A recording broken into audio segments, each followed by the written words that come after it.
Toujours avec Pierre Lescure à la Cité du Cinéma, chez Luc Besson, ici à Saint-Denis. La question qui est posée tout à la fin de ce reportage qu'on vient de voir, c'est est-ce que Luc Besson, c'est un homme d'argent ou bien est-ce que c'est un génie du cinéma? Ben, je réponds les deux, mon général, parce que dans le cinéma, c'est l'une des seules disciplines de création qui demande autant d'investissement et dont l'économie est à ce point conséquente. Parce qu'il y a la distribution, la fabrication, etc., etc. Donc si vous n'êtes qu'un génie, il faut trouver des mécènes, mais si vous voulez être libre, comme Luc l'expliquait très bien dans votre document, il faut aussi être un homme d'affaires, avoir le sens de l'économie. Et alors pour voir grand, pour construire ça, il faut beaucoup d'argent. Pour avoir beaucoup d'argent, parfois il faut beaucoup d'entre-gens. Il le dit, hein, il est allé voir Chirac, il est allé voir Sarkozy, il est allé voir... Vous, quand vous étiez patron de Canal, il venait vous voir aussi, vous demandait de sortir le carnet de chèques? Il y a un épisode, vers la fin du document, on voit sa propriété et son studio d'audio et de mixage et d'effets spéciaux en Normandie. Et il était court de 30 millions d'euros. Il fallait absolument qu'il finisse, car il fallait qu'il respecte ses premiers contrats avec des clients qui venaient travailler la musique notamment dans ces studios de Normandie. Il est venu me voir, à l'époque je m'entendais très bien avec Messier, le grand patron de Vivendi qui avait racheté Canal. Il avait besoin de ces 30 millions et c'est un peu comme pour des droits de foot. Il m'a dit sur les 5 prochains films, je vous donne un droit de première option pour les télévisions à péage, pour Canal.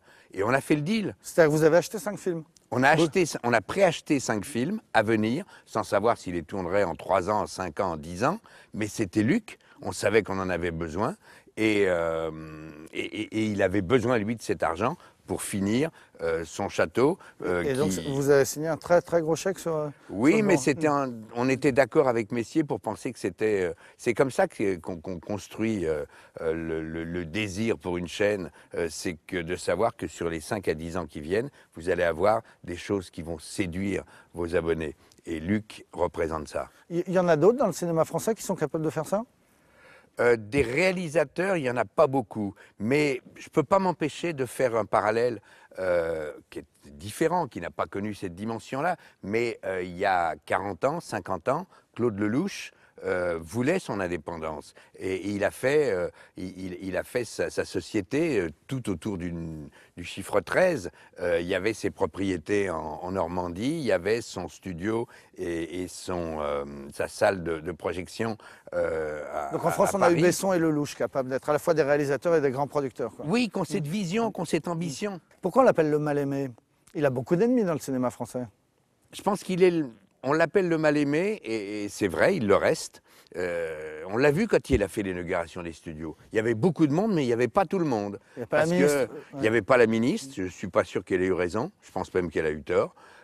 Et puis, il y a tous les critiques qui ont toujours fait la bouche en cul de poule, depuis Le Grand Bleu jusqu'au dernier, à Lucie. Mais le cinéma, c'est ça aussi. Voilà, on ne peut pas dire que Mad Max, c'est merveilleux que George Miller soit revenu avec son Mad Max, et dire que Lucie, c'est pas extraordinaire d'avoir fait ces dizaines de millions de spectateurs à travers le monde. On ne vous demande pas de le passer à la Cinémathèque ou dans tous les cinémas d'arrêt d'essai, mais c'est aussi ça. Alors les critiques, il a un vrai problème effectivement avec les critiques. On l'a vu, ça a commencé avec Le Grand Bleu à Cannes. Il a à peine 28 ans, il vient apporter ce film pour lequel il a tellement travaillé et il se fait descendre. Moi, ce qui me frappe dans la manière de Besson, dans la griffe de Besson, c'est qu'il y a toujours une qualité, comme on dit maintenant quelquefois, de filmage. Il y a une qualité sur l'écran où il y a une image extraordinaire, il y a un son extraordinaire. Alors après, on dit, oui, mais ces scénarios, oui, vous pouvez peut-être les trouver simplistes, mais on a aussi besoin d'histoires simples. C'est comme dans la littérature. Vous avez des bouquins qui sont des bouquins de grand public, mais qui ont quand même une sacrée facture. Et puis vous avez des choses qui sont plus pointues. Mais on est fait des deux. Et quand la critique d'un seul coup, d'un trait de plume, vous imaginez, je pensais en regardant le doc, si au moment de la sortie du Grand Bleu à Cannes, sa présentation, il y avait déjà eu les tweets, alors les critiques du matin auraient réglé le sort du Grand Bleu en 140 signes. Ils auraient eu l'air malins avec le succès pour toute une génération. Et à l'image, il a inventé quelque chose. Quand on dit que quand on voit un film de Luc Besson, au bout de quelques secondes, on se dit ça y est, c'est Luc Besson. Oui, parce qu'il a cette science d'avoir intégré la simplicité d'un échange, la simplicité d'une poursuite, la simplicité d'une rencontre avec les moyens suraugmentés de la technologie d'aujourd'hui. Et il a aussi de la finesse, il y a quelque chose d'ourlé dans ses mixages, dans ses montages, dans ses effets spéciaux, il n'y va jamais à la louche. Et vous avez d'un seul coup une ampleur de beauté d'image qui fait que même l'histoire la plus simple me touche. Et puis alors il a créé cette école là juste à côté, elle est assez originale aussi, hein. Ce sont des jeunes qui n'ont pas fait d'études particulières qui On n'a pas besoin du bac, contrairement à la Fémis, même si la Fémis a ses vertus. On n'a pas besoin de... Ils viennent... Il y a des étrangers qui viennent de l'autre bout du monde, du centre de l'Afrique. Il y a 25 élèves par promotion. Donc, comme c'est sur 2 ans, il y a 50 mômes, filles et garçons, qui sont ensemble pendant une année, pendant 2 ans.